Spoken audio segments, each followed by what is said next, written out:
चलो सब शांति से बैठे रहियो जी, ठीक ना। हल्ला नहीं करना चाहिए, गंदी बात ना। प्रिंट निकाल। हाँ उतना वो तो हमें फोटो हुआ तो कितोर को रहेगा यार, हैं? तो हम ही नहीं थे, इतने बजे में रहेंगे, है ना मियाँ। चलिए शांति बैठिए, प्रिंट निकाल देते हैं इधर। हाँ हो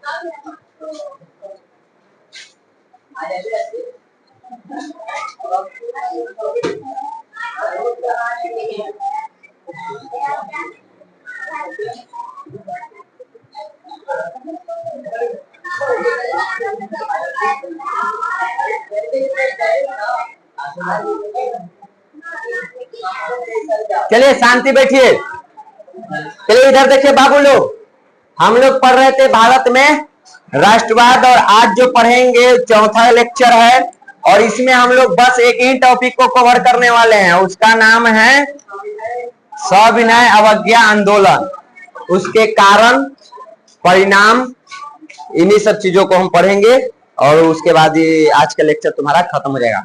आ जाए चैप्टर पर। देखिए यहाँ सविनय अवज्ञा आंदोलन,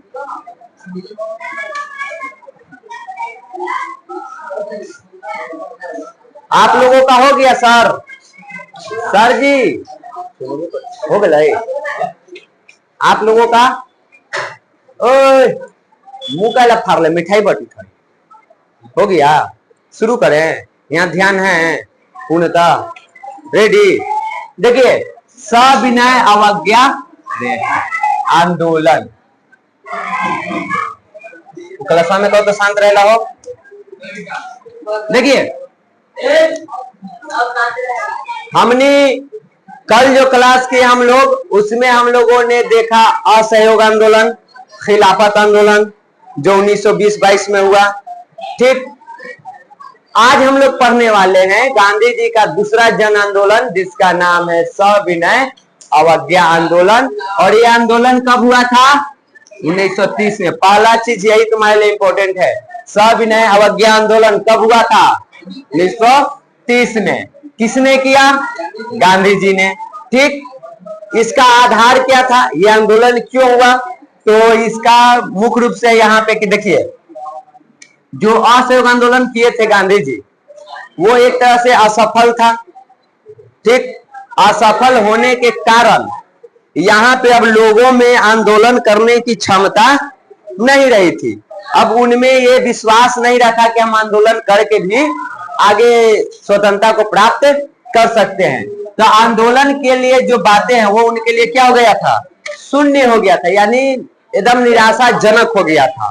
ठीक, परंतु इसी बीच कुछ ऐसे घटना घटी, कुछ ऐसी घटनाएं हैं जो लोगों को फिर से आंदोलन के लिए प्रेरित किया, उनको मजबूर किया और फिर से आंदोलन करने को मजबूर हुए। और 1930 में फिर जाकर के आंदोलन हुआ।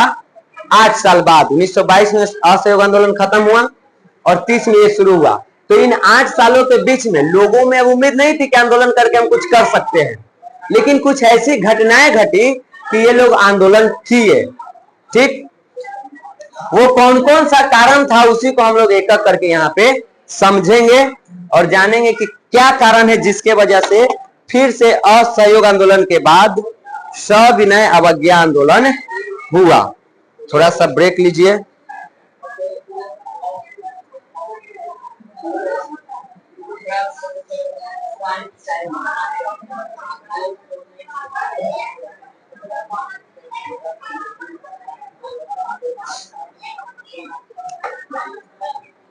चलिए कारण देखिए, पहला चीज देखो बुआ, कारण क्या था? पहला कारण जिसके वजह से सविनय अवज्ञा आंदोलन, अगर पूछ दिया बबुआ, अगर पूछा सविनय अवज्ञा आंदोलन के कारणों को लिखे तो इन्हीं में से 2-4 को आपको लिखना है। जैसे कि पहला है तुमको साइमन कमीशन। तो पहले बात होगा कि साइमन कमीशन था क्या। तो देखिए यहाँ पे 1919 में के एक्ट को पारित करते समय ब्रिटिश सरकार ने यह घोषणा की थी कि 10 वर्षों के पश्चात पुनः इन सुधारों की समीक्षा होगी। 1919 में वो एक्ट आया था, ठीक नहीं, भारतीय सरकार अधिनियम ने 1919 है, नहीं बताए थे, खत्म है, खत्म। चलो देखो, तो जो 1919 में वो एक्ट आया था ना, तो उसमें था ना कि हर 10 वर्ष में इसमें क्या किया जाएगा, सुधार किया जाएगा, यानी नियमों में संशोधन किया जाएगा, जो एक्ट आया था 1919 में, ठीक। लेकिन यहाँ पे हो कर रहा था कि 1927 में ब्रिटिश सरकार ने इंडियन स्टैट्यूटरी कमीशन का गठन किया। करना था इसका कब है, इसका गठन कब होना चाहिए था, 1919 के बाद कब है, 1929 में ना, 10 वर्ष बाद है, तो कब है, देखो 1919 में एक्ट आया, कहा गया कि 10 साल बाद इसमें क्या किया जाएगा, बदलाव किया जाएगा। तो 10 साल बाद कौन सा साल आएगा, 1929।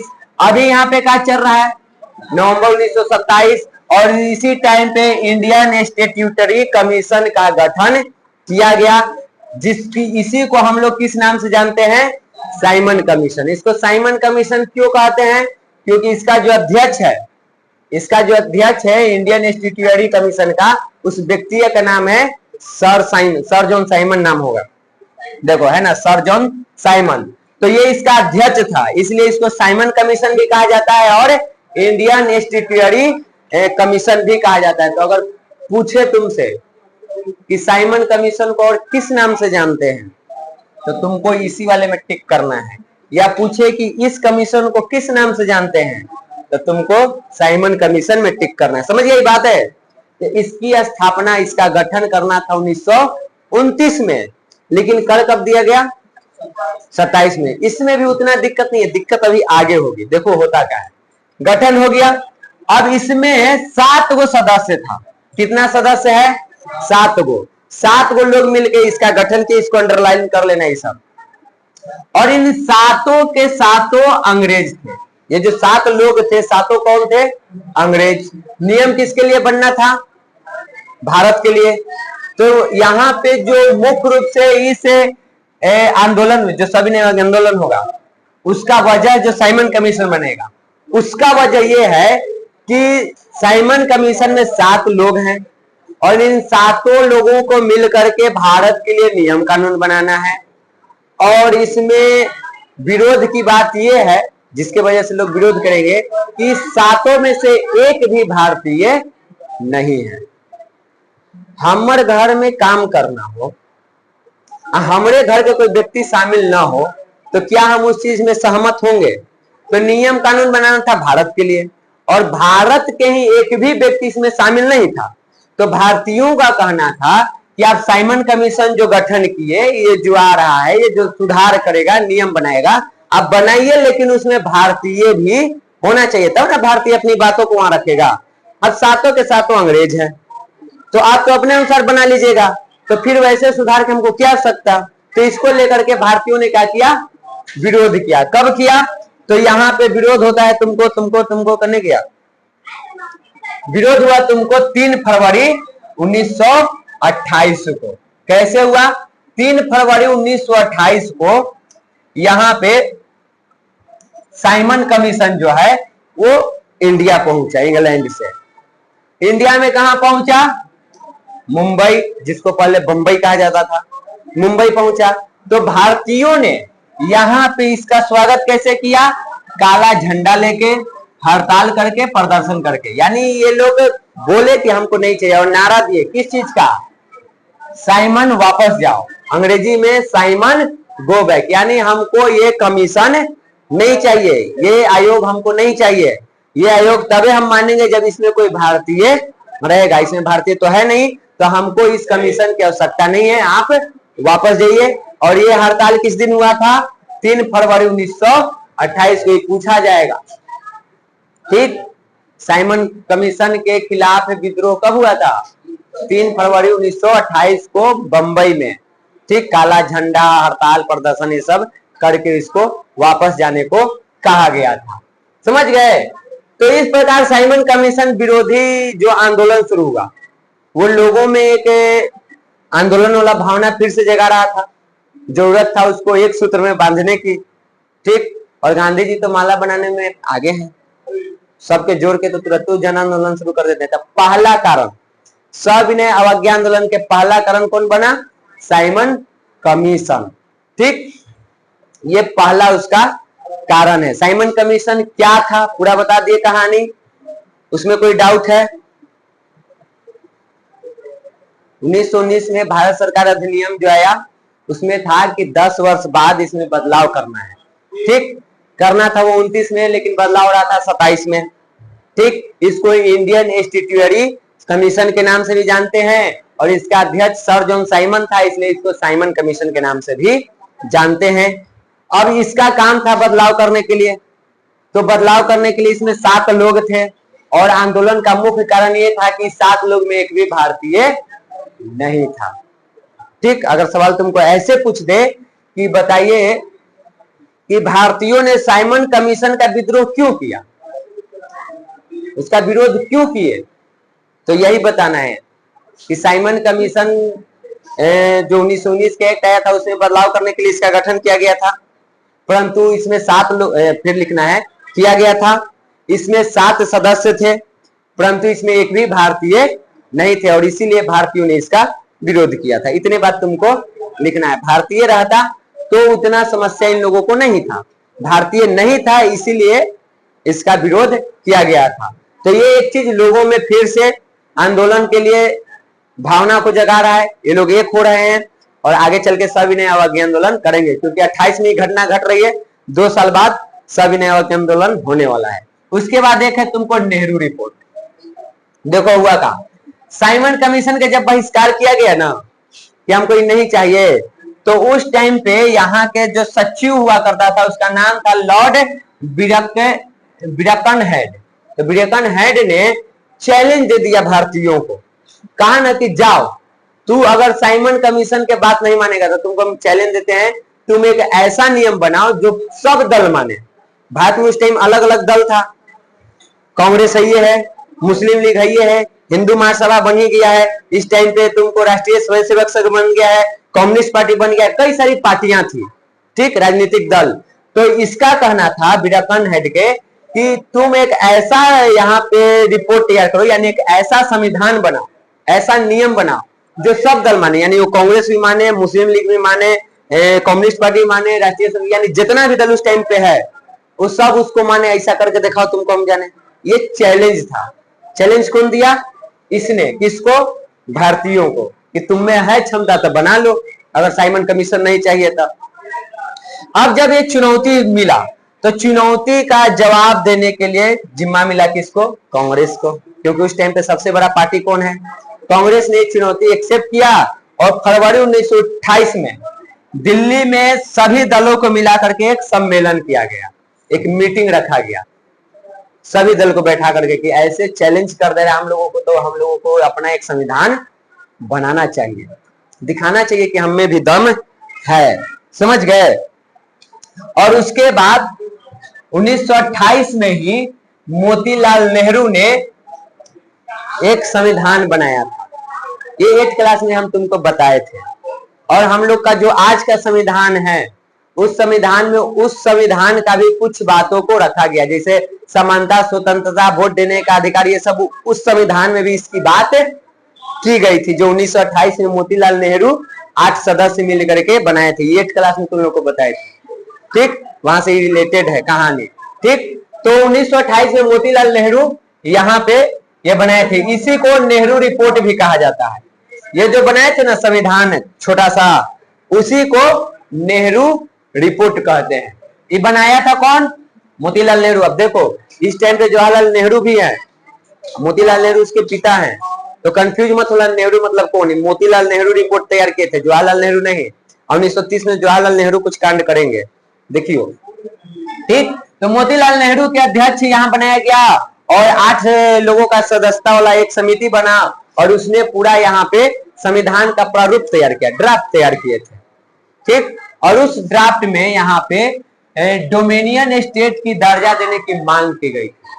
तो सवाल आ जाएगा तुमको कि डोमिनियन स्टेट क्या होता है। तो नीचे हम लिख दिए, देखो डोमिनियन स्टेट एक प्रकार का अर्ध स्वतंत्र राज्य होता है।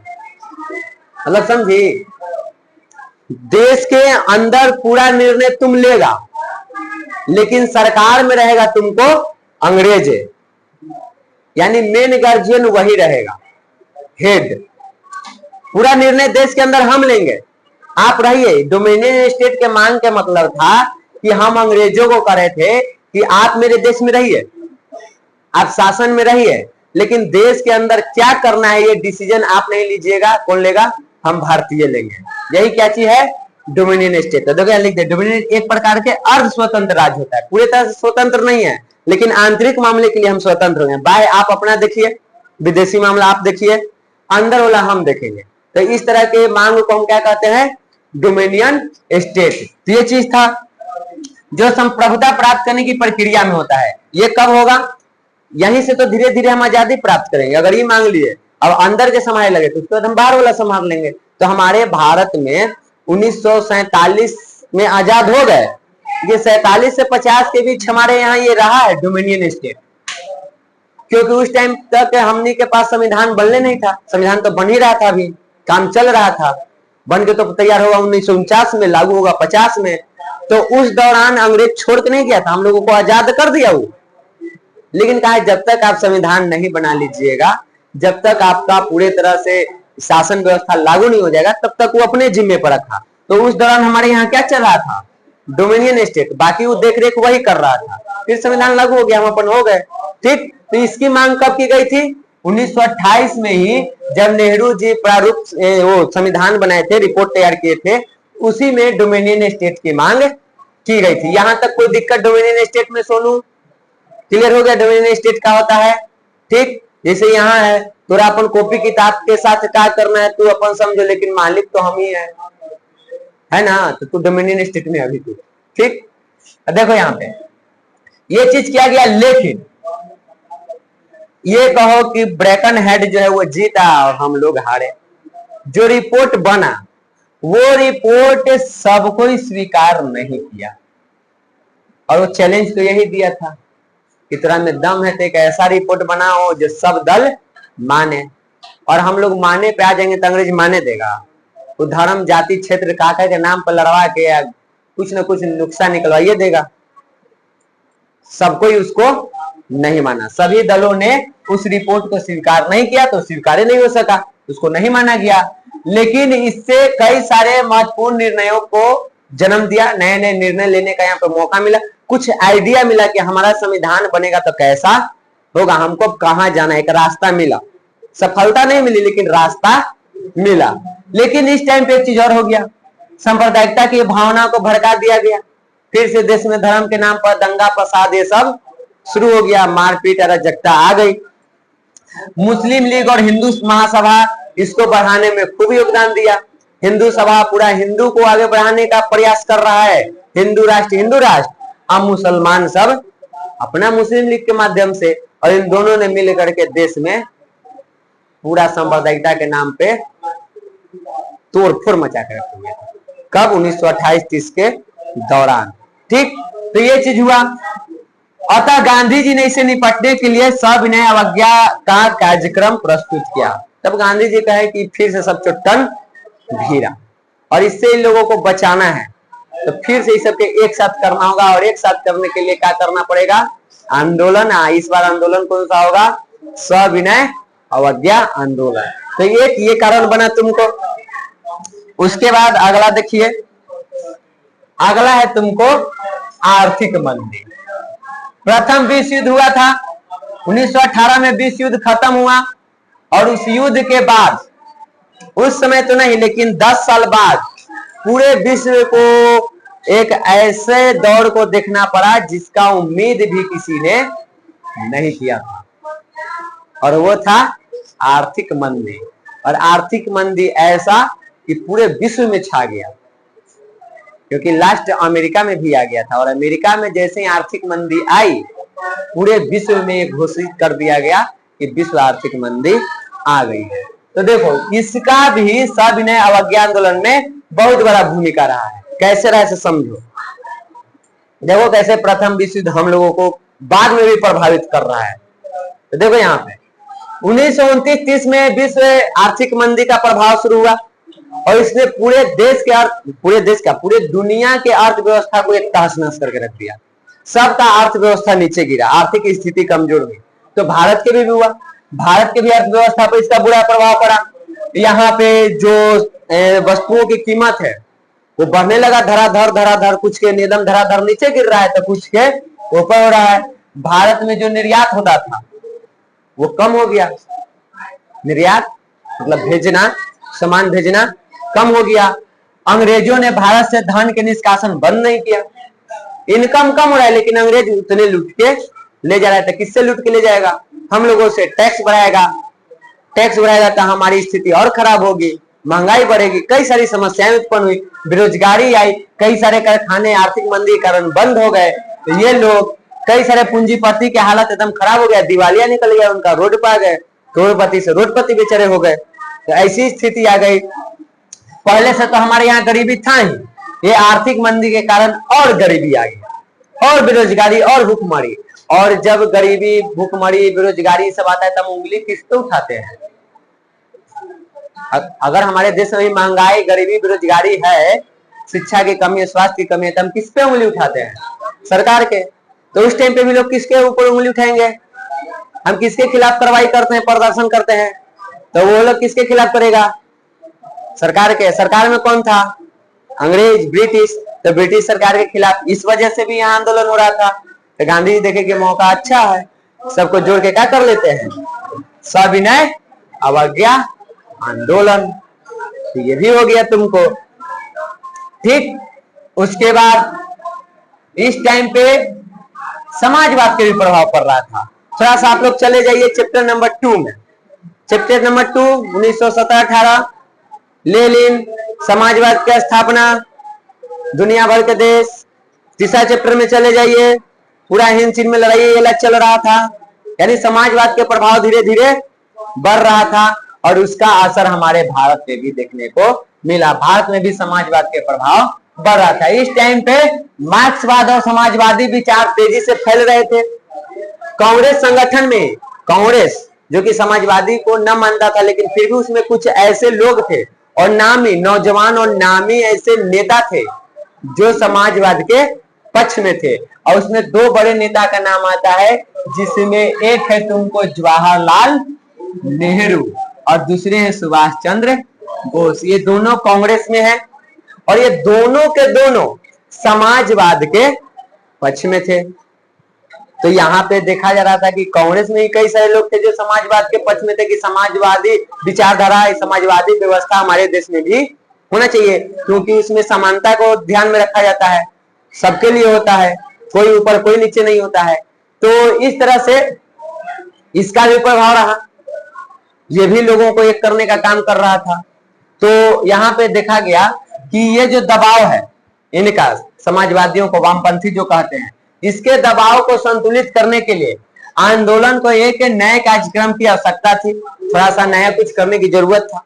अगर नहीं कीजिएगा तो जितने भी समाजवादी विचारधारा के जो लोग हैं वो कांग्रेस के विरुद्ध हो जाएंगे। कांग्रेस के विरुद्ध मतलब कांग्रेस से अलग, कांग्रेस से अलग होने का मतलब कांग्रेस का पावर जो शक्ति जो है वो कम, और कम ताकत के साथ आप ब्रिटिश सरकार से तो लड़ नहीं सकते हैं।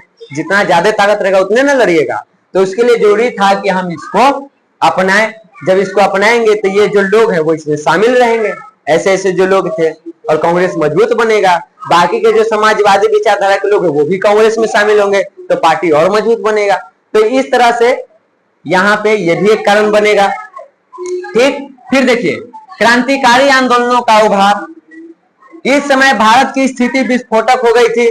इस टाइम पे हो गया था तुमको मेरठ षड्यंत्र के, सब लूट लेता था थी जो समाजवादी सबके लोग थे ना, उन लोग लूट लेते थे सीधे एकदम, अंग्रेजी खजाने पर धावा, हथियार, पैसा, अनाज सब लूट लेते थे। तो मेरठ षड्यंत्र केस है, लाहौर षड्यंत्र केस है, ऐसे कई सारे केस हो चुका था जो सरकार के विरोध में था और उग्र था, यानी हथियारों के दम पे लूट मार करते थे ये लोग। ठीक, तो इस तरह की भी घटनाएं थी। बंगाल में भी क्रांतिकारी राष्ट्रवाद की गतिविधियां एक बार फिर से उभर रही थी, वहां पे भी फिर से लोग आंदोलन कर रहे थे, यानी पूरे देश में स्थिति बना हुआ था। कहने का मतलब है पूरा एकदम मसाला वसाला तैयार था, खाली डाल के गांधी जी का कलछुल चलाना था। एक बार इन्हें मसाला भुंजा कर रखा ले, इन्हें चिकन उकन रखा ले, सब रेडी है, खाली डाल दे, चलाना था।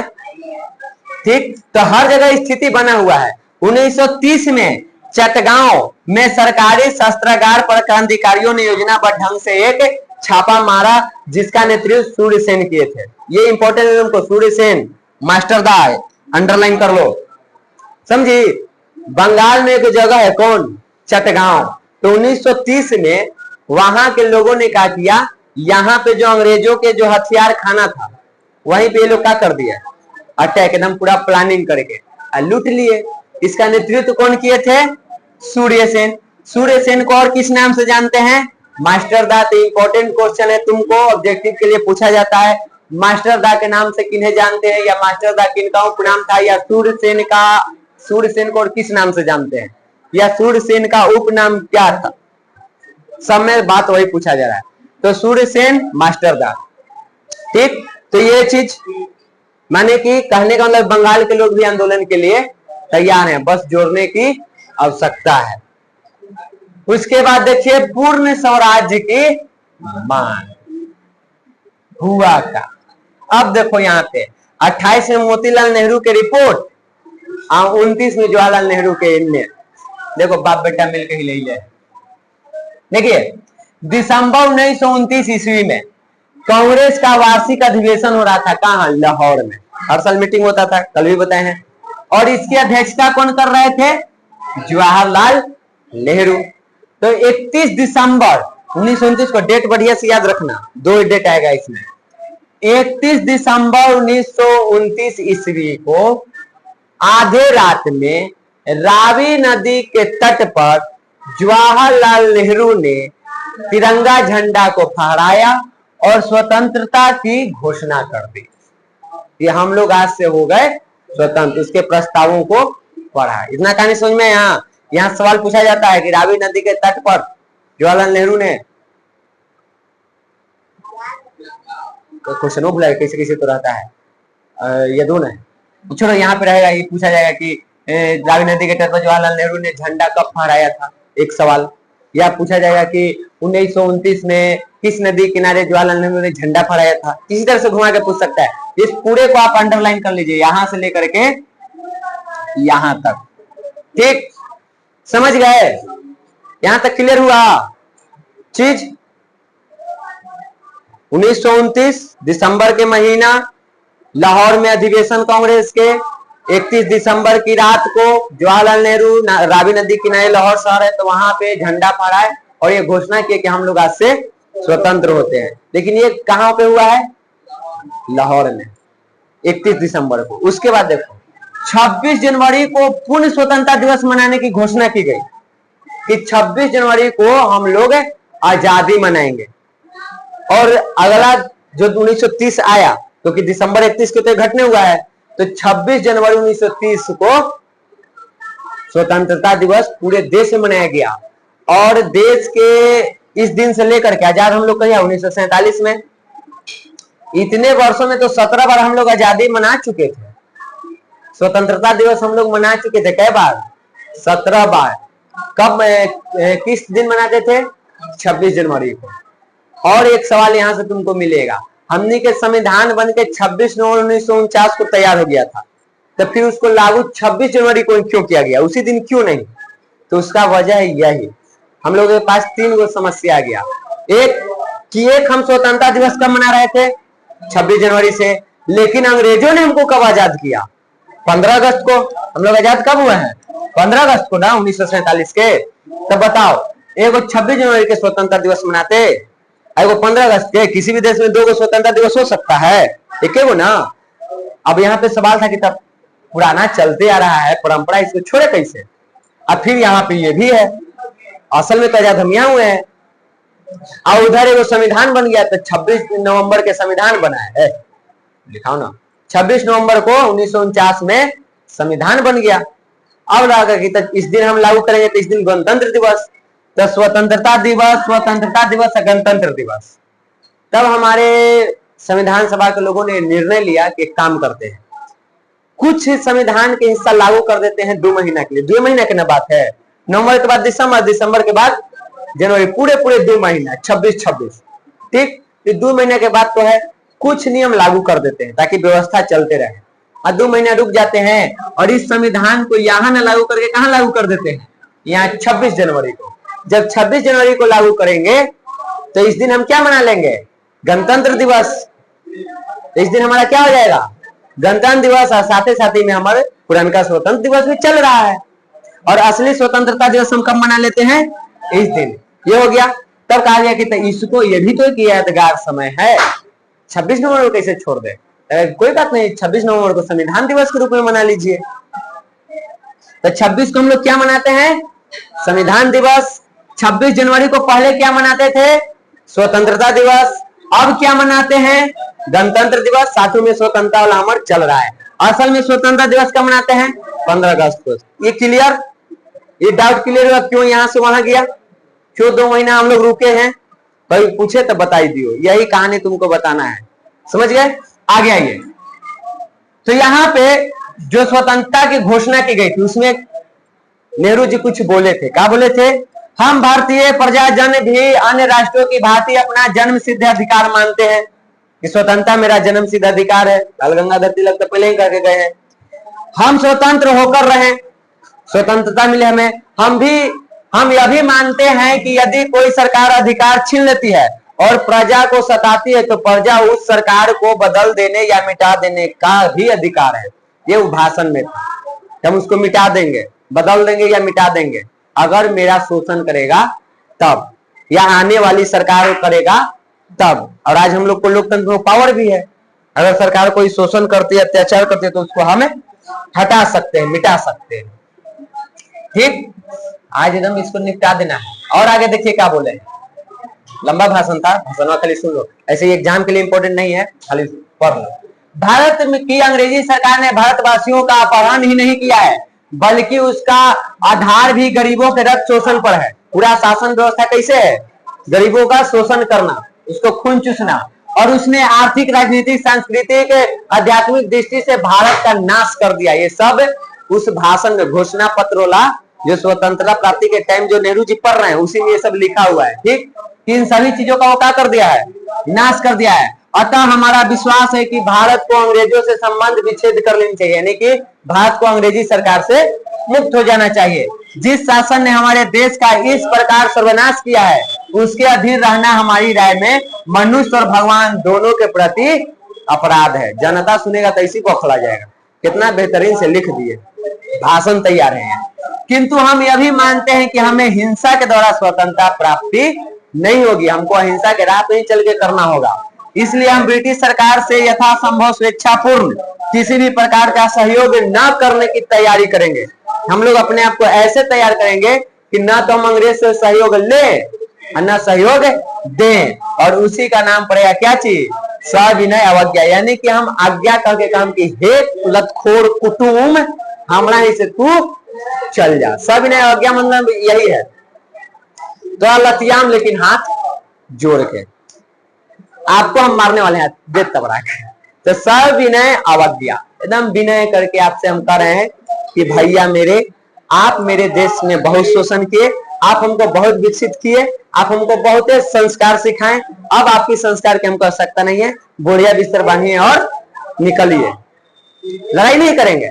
फिर दूसरा देंगे भैया मेरे आप निकलिए, तीसरा देंगे भैया मोरे आप निकलिए। इसी को कहते हैं सविनय अवज्ञा, एकदम विनय के साथ अहिंसा के राह पे चले, ठीक। तो इस तरह से ये भाषण में लिखा हुआ था। आगे देखिए, गांधी का समझौतावादी रुख। गांधी जी चाहते नहीं थे कि हमको ये शुरू करना पड़े, लेकिन उस टाइम पे जो इरविन था ना, गांधी जी को मजबूर कर दिया। गांधी जी उस टाइम पे इतने बूढ़ा हो गए थे, तो उनको हल्का में ले लिया कि खाली देह में तो हड्डी है, चमड़ी है, ये है, तो इसको हल्का कर फेंक देंगे। यानी कि चोटा कहीं के। रुक, देखो हुआ क्या था। आंदोलन प्रारंभ करने से पहले गांधी जी इरविन के कहा कि देख भैया, आंदोलन हम नहीं करेंगे, करेंगे पड़ जाएगा तरफ महंगा, इसलिए हम कह रहे हैं तुमको हम 11 को मांग रखते हैं, तुम 11 मांगों को हम मान लो, हम आंदोलन नहीं करेंगे। इरविन कहा कि अरे चोटा, तो मांग मानना तो अलग बात है, दूर के बात है, हम तो ऐसे मिलेंगे नहीं, तोरा जैसा से मिलना नहीं चाहते हैं, तू कहा कि हमारी 11 को मांग मानो। गांधी जी के ईगो सटक गया। तोरा हम इज्जत से करें कि हमारी 11 बात मान ले तो हम आंदोलन की शुरुआत ना करेंगे, तो तू कहा कि मिलवे नहीं करेंगे, तो रुक। गांधी जी के सटका, गांधी जी के जैसी सटका, गांधी जी कहे कि ठीक है। और इस दौरान वो तेजी से आंदोलनों को दबाने के लिए अंग्रेज काम भी करा, तो उसको लग रहा था कि दबा देंगे, कहे हमें कर बात माने, नहीं माना। गांधी जी मजबूर हो गए, और मजबूर हो गए कहे कि रुक तो हम बताओ दिखाओ तोरा के बिना गोली बंदूक के लड़ाई कैसे हो है। गांधी जी कहे कि बउआ हम करेंगे दांडी मार्च, यानी कि साबरमती आश्रम से दांडी तक के पद यात्रा पैदल। और वो यात्रा था नमक कानून के खिलाफ। नमक बनाने पर भी भारतीयों को रोक लगा दिया गया, जो कि रोज के जीवन में उसका उपयोग था। कि हम जब पैदल समुद्र पानी लेंगे और नमक बनाएंगे, तेरा दम है तो रुक के दिखा देंगे, कोई लड़ाई झगड़ा ना करेंगे, निहत्था जाएंगे। कौन का है? गांधी। समझ गए? क्लियर हुआ? मजा आ रहा है इतिहास पढ़े में अपन देश के। ठीक, आगे देखिए। दांडी यात्रा की शुरुआत, घोषणा कर दिए कि हम बात न मानेगा तो दांडी मार्च करेंगे। अब याद रखना दांडी मार्च कब शुरू हुआ था, तो 6 मार्च को हुआ था। 6 मार्च करें 12 मार्च को 1930 को दांडी मार्च के यानी दांडी यात्रा की शुरुआत की गई। इसमें क्या था, साबरमती आश्रम जो था गांधी जी के, वहां से इनको जाना था कहां तक, दांडी तक। इसके बीच की दूरी कितना था, 250 किलोमीटर तो किताब में लिखल है। ठीक, तो इतना दूर जाना था। ये जाने में इनको कितना टाइम लगा, 24 दिन। तो 12 में 24 जोड़ो ना, तो आ जाएगा तुमको 5 अप्रैल। तो 12 तारीख को निकले मार्च 1930 में, और 5 अप्रैल को 240 कितना है, 250 ना, 250 किलोमीटर का दूरी तय किए 24 दिन में, और पहुंचे कहां, दांडी। जब ये निकले थे, देखो यहां से एक बहुत बड़ा प्रेरणा मिलता है हम लोगों को, एक इंस्पिरेशन। जब ये निकले थे दांडी यात्रा पर, तो इनके साथ 78 को इनका मानने वाले इनके फॉलोवर अनुयायी थे। यानी गांधी जी के जोड़ लो तो कितना हो गया, 79 आदमी। पिछला बार ये में से कंफ्यूज हो गया था, याद रखना। कांग्रेस में 72, दांडी में 78, कंफ्यूज नहीं होना है, ठीक ना। कांग्रेस पहले आया था ना, अब 72 भी, ये याद रखना है, इतने से याद रखना। कांग्रेस पहले बना था और 72 भी पहले आता है, 78 बाद में आया था, दांडी यात्रा भी बाद में था, ऐसे कंफ्यूजन नहीं होगा। ठीक, देखिए तो पहुंचे 5 अप्रैल को अपने 78 अनुयायियों के साथ 250 किलोमीटर की दूरी तय करके 24 दिन में दांडी। एक दिन आराम किए और 6 अप्रैल को समुद्र के पानी लेकर के क्या किए, नमक बनाए। जब चले थे तब 78 थे, जब पहुंचे थे तो इतना भीड़, इतना नहीं, इतनी भीड़ थी कि ब्रिटेन के संसद महाराजा के वहां सिंहासन हिल रहा था। वो इरविन से पूछ रहा था कि हो क्या रहा है भारत में। इरविन के पास कोई जवाब नहीं, वो का तो अंदाजा नहीं था कि इतना बड़ा ही आंदोलन कर देगा ये। उसको झुकना पड़ता है, गांधी जी के साथ उसको समझौता करना पड़ता है, जिसको गांधी इरविन समझौता के नाम से जानते हैं। तो कभी भी शुरुआत करते समय ये ना सोचे कि हम अकेले 4 गो 5, शुरुआत हमेशा छोटे से होती है। कल सूरज देख रहा था खान सर के इंटरव्यू, तो बता रहा था हमको कि खान सर जब पढ़ाना शुरू किए थे, तो शायद इंटरव्यू में बताए होंगे, हम ना देखे हैं, 6 बच्चा से शुरू किए थे पढ़ाना। आज देखो, अगर उस दिन सोच लिए होते कि 6 गो लड़कन में क्या यहाँ पहुंचते। हम अपन करियर के बताएं, 2 बच्चा से शुरू किए हैं। एक यहाँ है अब अंजलि और प्रीतम, ये 2 हमारे पहला स्टूडेंट है। आज जो है सामने है, यहाँ तक पहुंचे है ना। शुरुआत हमेशा छोटे से होती है, एक के बाद बड़ा नहीं होता है। और भगवान से मनाना कि तो जीवन में एक के बाद बड़ा ना हो, क्योंकि एक के बाद बड़ा मिल जाएगा ना तो उसको हैंडल नहीं कर पाएगा। अचानक से जो उपलब्धि मिलती है या जो सक्सेस मिलता है तो व्यक्ति बौखला जाता है, वो उसको हैंडल करने में असफल हो जाता है और कुछ ऐसी गलतियां कर देता है कि उसके बाद वो फेंका जाता है, खत्म हो जाता है। तो भगवान से मनाओ कि हमको धीरे धीरे ही मिले, सफलता जो मिले वो धीरे धीरे मिले, तो तुम उसको हैंडल करना सीखेगा। एक के बार यहाँ 10,000 स्टूडेंट है, माथे खराब हो जाएगा हमको। एक के बार रुपया लगेगा 10 लाख 20 लाख महीना में, दिमाग काम करेगा हमारा। वो जवानी के यहाँ जो करेला हम तो करेंगे ही मिली। अब ये तो मैनेज करके चल रहे हैं, ठीक, ये सही चल रहा है। अगर तुमको जिंदगी में सफलता नहीं मिल रहा है तो समझ जाओ, इतने उम्मीद रखना है कि शायद अभी हम उस योग नहीं हुए हैं। भगवान तो हमको देना चाह रहे हैं, हम ही उस योग नहीं हुए हैं। अभी की उम्र में चाहेगा कि मम्मी पापा पूरा राजपाट मेरे नाम से दे दे के तू ही चलाओ, देंगे? क्यों नहीं देंगे? आप उसके योग नहीं, उनको देने में कोई आपत्ति नहीं है, आप उस योग नहीं हुए। जिस दिन आप उसके योग हो जाएंगे वो खुद दे देंगे। तो ईश्वर तो उनसे भी बड़े हैं, वो ऐसे ही थोड़े देंगे। तो उम्मीद हमेशा पॉजिटिव रखना है। हम बोलते हैं कि always think positive with minor negative. हमेशा सकारात्मक सोच रखो लेकिन थोड़ा सा नकारात्मक के साथ, नहीं तो ओवर कॉन्फिडेंट में बर्बाद हो जाओ।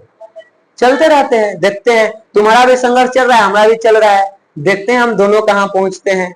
कौन पंचर के दुकान में पहुंचता है, कौन ऑडी कार में पहुंचता है, कोई तो पहुंच ही जाएंगे। तुम्हें का लुट लुट के हम तो पहुंच ही जाएंगे। देखो, तो इस प्रकार से यहाँ पे आंदोलन शुरू किया गया। अब ये जो आंदोलन चला, आंदोलन में क्या शर्त था वो देखो। ना बाबून, परिवार के फेर में ना, ये चक्कर में बेचारे लालू यादव बर्बाद हो गए। परिवार के फेर में लालू यादव से यही एक बात सीखना है, परिवार बर्बाद कर देता है। लालू यादव बेचारे अपने कुछ नहीं किया, सब उनका सगा संबंधी करके उनको बदनाम कर दिया बेचारे के। गोड़ पर गोतिया ऐसा हित ना, गोतिया ऐसा दुश्मन ना, गोतिया पर ना। अरे पर ना यहाँ तोरे नाम में लिख दो, वो क्षमता के अनुसार वो जो ले लिए यहाँ तू, जो हम कहीं और खोल ले, क्षमता रहता ना।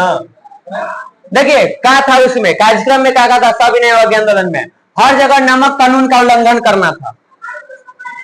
जहां जहां नमक, समुद्र के किनारे सब नमक बनेगा, कोई नहीं कानून को मानेगा। दूसरा था फिर वही छात्र स्कूल और कॉलेज का बहिष्कार कीजिए, असहयोग आंदोलन वाला, विदेशी कपड़ों को जलाना, यानी असहयोग आंदोलन का लगभग सब बात इसमें था। सरकार का कोई भी कर नहीं अदा किया जाना चाहिए, कोई टैक्स नहीं देगा सरकार के, तुम मार पीट देकर न दे, मर जाए बाकी न दे, ठीक। औरतों को शराब की दुकानें के आगे धरना देने की आवश्यकता है। सभी ने आंदोलन में महिलाएं भी जम के भाग ली थी। देखो चल रहे हैं गांधी जी। ये बूढ़ा भी बड़ा देखे में छोटन लगे, गाँव देवत गंभीर है, बड़ा खतरनाक। गांधी वाला बुद्धि सबके ना होगा, आलोचना करने के लिए कर सकते हैं, लेकिन सोचो हमने के गांव के 4 गो आदमी गोतिया न जमा हुआ है, गांव के नल्ली साफ करेला, गली साफ करेला, ये पूरा देश के जनता के एक साथ जोड़ के खड़ी कर। एक बार नहीं 3 बार असफल होने के बाद भी तो ये चीज था। वकील को कहा गया कि अदालत छोड़ दीजिए, सरकारी कर्मचारी अपना पद से त्याग दे दीजिए, हर घर में चरखा रहे, लोग चरखा से अपना कपड़ा बनाइए, पहनिए। सत्य और अहिंसा को सबसे ऊपर रखा गया कि इसी पे चल के हमको अपना पूर्ण स्वराज प्राप्त करना है, यानी पूर्णतः अंग्रेज को यहाँ से भगाना है, स्वतंत्र होना है, ठीक। ये सब कार्यक्रम रखा गया था। उसके बाद देखिए नमक सत्याग्रह के कहां कहां प्रचार प्रसार हुआ, कहां तक ये फैला, ये पूरे देश में फैल गया था, ठीक ना। तो गांधी जी ने जब नमक कानून तोड़ा तो इसके बाद ही ये पूरे देश में फैला। तमिलनाडु में तंजौर के समुद्री तट पर तिरुचिरापल्ली से वेदरान्य तक नमक सत्याग्रह किया गया। अरे नाम ना कहा, देखो तो किताब में नाम था, हाँ देख कह ना रहे हैं, छुटल है ना, यहाँ है, पहले देखा तो तमिलनाडु के तंजौर से, हाँ देखो कह ना रहे हैं कि छुटल है या छुट गया। नमक क्या था कि ये थे, पता है कौन, नाम इंपॉर्टेंट है, कुछ लिख लें, सी राजगोपालाचारी ना, सी राजगोपालाचारी 4 छूट गया है, अंडरलाइन कर ले रहना, इसे तो लाइन लाइन करके देले है, ये किए थे तबे तो कहे कि छूटल है कैसे रही, ठीक ना। तो पूछा जाएगा कि त्रिचनापल्ली से बेदराने तक का दांडी यात्रा कौन, यानी नमक सत्याग्रह का जो यात्रा था वो कौन किए थे, तो सी राजगोपालचारी किए थे। मलबार तो काली, यहाँ केरल के तट पे है, केरल मलबार तट, वहां पे के किलप्पन ने कालीकट से सपोत्थानूर, ये 2 जगह है, कालीकट और सुपोत्थानूर, दोनों कहाँ है, समुद्र के किनारे, तो यहां से यहां तक के नमक यात्रा किए कौन, के किलप्पन। पेशावर में खान अब्दुल गफ्फार खान, इनका नाम याद रखना बबुआ। सामाजिक और राजनीतिक सुधारों ने पठानों में राजनीतिक चेतना का प्रसार किया। खान अब्दुल गफ्फार खान को बादशाह खान या सीमांत गांधी के नाम से जानते हैं, अंडरलाइन करो, सवाल पूछा जाता है सीमांत गांधी के नाम से किन्हें जानते हैं, तो खान अब्दुल गफ्फार खान को किस नाम से जानते हैं, बादशाह खान या सीमांत गांधी। इसके बाद एक चीज और इनके लिए इंपॉर्टेंट है, इन्होंने एक यहाँ पे स्वयंसेवी संगठन की स्थापना की थी जिसका नाम है क्या चीज, खुदाई खिदमतगार, इसी को लाल कुर्ती के नाम से भी जानते हैं। जब पहला चैप्टर पढ़ाए तो बोले थे कि गैरीबाल्डी का लाल कुर्ती, एक भारत में लाल कुर्ती आ गया, लेकिन ऑप्शन से थोड़ा पता चल जाएगा वो किसको पूछ रहा है। ऑप्शन में कोई एक को रहे, चाहे गैरीबाल्डी चाहे तो ये आना, तो ऊपर दे देगा भारत में लाल कुर्ती का गठन किसने किया, अब नीचे दोनों ऑप्शन है, कहाँ टिक करेगी, तो क्वेश्चन से तुमको पता चल जाएगा कि हमसे वो क्या पूछ रहा है। तो लाल कुर्ती के गठन किए, अगर पूछा जाए कि लाल कुर्ती को और किस नाम से जानते थे, तो उसका वास्तविक नाम क्या था, खुदाई खिदमतगार। समझिए ये बात है, इनके बारे में 2 चीज, खान अब्दुल गफ्फार खान को बादशाह खान या सीमांत गांधी के नाम से जानते हैं, और इन्होंने लाल कुर्ती या खुदाई खिदमतगार नामक स्वयंसेवी संगठन के स्थापना किए थे। बस ये 2 बात इनके बारे में याद रखना है, एग्जाम के लिए तुमको इंपॉर्टेंट है। उसके बाद देखिए सोलापुर में गांधी जी के गिरफ्तारी के विरोध में, क्योंकि गांधी जी को इसमें गिरफ्तार भी किया गया था, तो उसके विरोध में क्या किया गया, आंदोलन किया गया। आंदोलन बहुत भयंकर हो गया था, यहाँ पे हड़ताल में हजारों मजदूरों ने भाग लिया था, मिल सब बंद हो गए अंग्रेज के, गांधी जी के गिरफ्तार करवाता, सोचो कौन लेवल के आदमी थे, उनका लगे लोग मिल बंद कर दे रहे हैं, नहीं करेंगे। नमक सत्याग्रह में सबसे तीव्र प्रतिक्रिया धरासना में हुई, सरोजिनी नायडू और इमाम साहब आदि के नेतृत्व में यहाँ भी आंदोलन हुआ धरासना नाम के जगह पर। बंगाल में भी चौकीदारी व्यवस्था था और यूनियन बोर्ड के विरोध में आंदोलन चला, उसी के साथ बाकी सब चल रहा है। गुजरात के भी अलग अलग जगहों पे यहाँ पे आंदोलन चल रहा था। असम में भी कनिंघम सर्कुलर नाम के एगो पार्टी बनाया छात्रों ने और आंदोलन चलाया। मणिपुर और नागालैंड पढ़ला है 8वां क्लास में, जादोनांग आंदोलन याद है, तो गिंडालियो के नाम पढ़ला हल है, गिंडालियो भाई के मार दो हल याद है, जब पढ़ रहे थे आदिवासी वाला तो 8वां में ना था ना, ये बीच में से था, बीच के चैप्टर है, तो वहां पे चला रही थी जब उनका भाई के मार दिया गया था, इसके भाई को गिंडालियो को, तो ये शामिल हो गई थी। आंदोलन का नेतृत्व इसने की यही की थी और बाद में ये गांधी जी के सविनय आंदोलन के साथ अपने आंदोलन को जोड़ दी थी। तो रानी गिंडालियो इस बार लगता है सवाल पूछा गया है गिंडालियो से संबंधित, अब ऑब्जेक्टिव कराएंगे तो वहां मिल जाएगा, ठीक ना। तो ये इतना किया गया, यानी पूरे भारत में आंदोलन फैल रहा है। उस टाइम पे बिहार में क्या चल रहा था, बस दो लाइन और है, 2 टॉपिक तुरंत खत्म हो जाएगा। देखो बिहार के अगल बगल में कोई समुद्र तो है नहीं, तो हमने नमक सत्याग्रह तो कर नहीं सकते थे, लेकिन हमारे पास जो था वो में आंदोलन कर दिए। हमारे यहाँ था, तुमको जानते हैं क्या चीज, चौकीदारी कर टैक्स, तो इसके विरोध में आंदोलन चला। सिवान जिले में चौकीदारी कर के विरोध में आंदोलन कौन चलाए थे, गंगा प्रसाद राय, अंडरलाइन कर लेना, अभी तक पूछा तो नहीं गया है लेकिन पूछ सकता है, ठीक। बिहार में सिवान जिले में चौकीदारी करके आंदोलन का नेतृत्व कौन किया, गंगा प्रसाद राय। यह आंदोलन गया, भागलपुर, मुंगेर, बाढ़, मोकामा, बरैया, बेगूसराय इन सभी जिलों में फैल गया, फैल गया, ठीक। सविनय आंदोलन के दौरान छपरा के जेल में कैदियों ने विदेशी वस्त्र पहनने से इनकार किया, यह भी विद्रोह में शामिल हुआ, कैदी भी शामिल हो रहा है, हम नहीं पहनेंगे, बहिष्कार करना था ना विदेशी कपड़ा के, तो बहिष्कार कर दिया। उसके बाद इस तरह से इसको कहा जाता है नंगी हड़ताल, हम नंगा रहेंगे लेकिन विदेशी कपड़ा नहीं पहनेंगे, तो ऐसे हड़ताल किया। उसके बाद कहा जाता है कि विदेशी वस्त्रों के बहिष्कार में पटना जिला के स्त्रियों ने भी बढ़ चढ़ के हिस्सा लिया था। इसका नेतृत्व श्रीमती हसन इमाम कर रही थी और उसके बाद विंध्यवासिनी देवी की थी। पहले शुरुआत ये थी और इसके बाद उसका नेतृत्व कौन किया? विंध्यवासिनी देवी। तो महिलाओं ने भी इस आंदोलन में भाग लिया और बिहार के पटना के भी महिलाएं इसमें भाग ले रही थी। ठीक, गया में चंद्रावती देवी चौकीदारी करके विरोध में आंदोलन का नेतृत्व कर रही थी, तो महिलाएं भी भाग ली हुई है। तो ये बिहार से हम लोग गांधी जी को सपोर्ट किए सविनय अवज्ञा आंदोलन में। समुद्र के बगल में तो नमक बना के करते नहीं था, तो ऐसे कर दिए। लड़ना अंग्रेजे से था ना।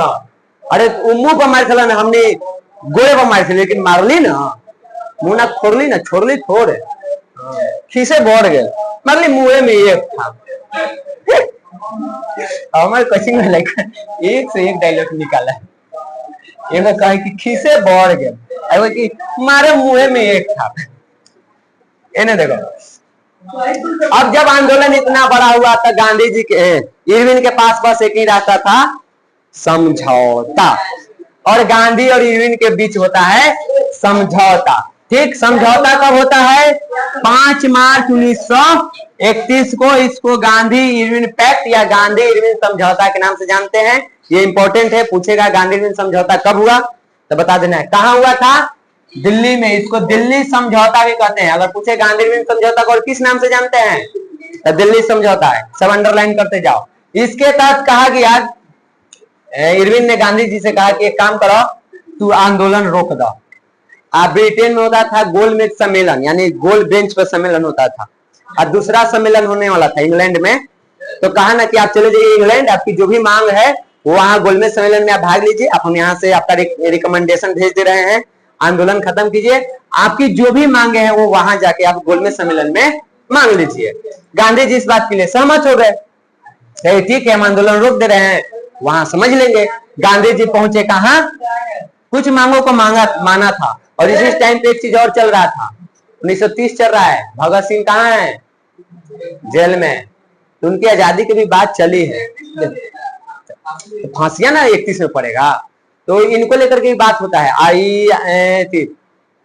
कहा जाता है, अब अलग अलग लोग अलग अलग तरह की बात कहते हैं। कुछ लोग कहते हैं गांधी जी यहाँ पे इरविन से बात किए थे, और कुछ लोग कहते हैं कि इरविन के लेटर में ही लिखा हुआ है कि गांधी जी एक शब्द भी भगत सिंह के बारे में नहीं बोले थे। अब इरविन तो ठहरा अंग्रेज, उसका तो नीति था फूट डालो राज करो। आप कहवो करिएगा तो एक से उस चीज को नहीं करेगा, करेगा तो सहानुभूति ना जाएगा, एकता ना जाएगा। अब बातें क्या थी ना थी, हर तरह की बातें हैं, लेकिन सब मिला के यही बात है कि भगत सिंह खुद नहीं जीना चाहते थे। सबसे बड़ी बात, उनको पता था कि जो हमको करना है वो मेरे मरने से ही होगा। ठीक, और ऐसे वो मरे नहीं, वो क्या हुए हैं? शहीद हुए। तो यहाँ पे वो भी एक मुद्दा कई बार छेड़ा जाता है कि ये जो इरविन समझौता हुआ गांधी जी के बीच, इसमें भगत सिंह के बारे में गांधी जी बात किए थे कि ना किए थे? और एक टीचर हमको पढ़ रहे थे तो बता रहे थे कि गांधी जी बात किए थे। इरविन कहा था कि ठीक है, हम आपको शर्त मानते हैं, हम उसको छोड़ देंगे, फांसी भी नहीं देंगे, छोड़ देंगे, लेकिन एक शर्त है, आप हमको गारंटी दीजिए कि ये लोग दोबारा इस तरह के काम नहीं करेगा। अब हम लोग बताओ, तो लग रहा है कि भगत सिंह उस तरह के काम नहीं करते हैं। उसी ये थे गरम दल वाले, गरम खून वाले। गांधी जी इस बात पे श्योर नहीं हो पाए, और इसे भी गांधी जी के विचार से भगत सिंह के विचार तो मिलता नहीं था, विचारों का टकराव था। गांधी जी नहीं लिए अपना ऊपर एक चीज। सबसे बड़ी बात, भगत सिंह खुद ही ये प्लानिंग किए थे, उन्हीं का प्लानिंग था कि हमको फांसी चढ़ना है, नहीं तो उनके पिताजी उनको छुड़ाना चाहते थे, लेटर भी लिखे थे। और ये हम नहीं बोल रहे हैं, हम एक न्यूज देख रहे थे, उसमें एक इतिहासकार बोला है कि उनका लेटर में लिखा हुआ है कि अपने पिता को बोले थे कि मुझे शर्म आती है आपको पिता कहने पर। अब पता है क्यों बोले थे? क्योंकि उनके पिताजी अंग्रेज के पास लेटर लिखे थे कि हमारे बेटा के छोड़ दो, इस बात के लिए। तो जो अपने पिता को ये बात बोलते, मतलब उनका लेवल अलग था, अपर थे, तो बाहर की बात थी।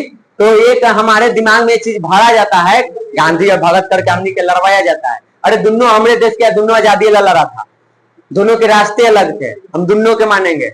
जगह में जो खराबी रहेगा वो छोड़ देंगे, जो अच्छा ही रहेगा वो ले लेंगे, बात खत्म। रिस्पेक्ट दोनों को करेंगे। कुछ तो योगदान किए थे ना, कैसे किए हैं, चाहे गांधी हो, चाहे भगत हो, चाहे कोई भी हो, बिना उनके योगदान के थोड़े हुआ है।